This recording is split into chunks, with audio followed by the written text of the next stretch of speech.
आपण पाहताय महादूत न्यूज, सत्यासाठी सज्ज, अन्यायाविरुद्ध जागृत।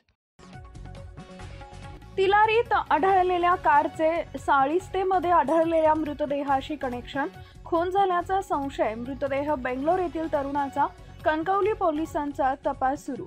मुंबई गोवा महामार्गालगत साळिस्ते इथं सापडलेला मृतदेह हा बेंगलोर येथील श्रीनिवास रेड्डी यांचा असल्याचं प्राथमिक तपासात निष्पन्न झालं आहे।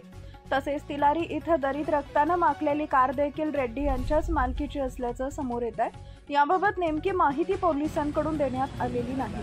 मुंबई गोवा महामार्गावर साळिस्ते कणकवली इथे एक मृतदेह आढळला होता।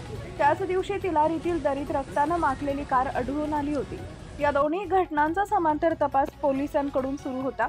यात कार मालक आणि खून झालेली व्यक्ती एकच असल्याचं प्रथमदर्शनी निष्पन्न झालं आहे। या प्रकरणी मृताचे नातेवाईक आल्यानंतरच या घटनेचा उलगडा होईल।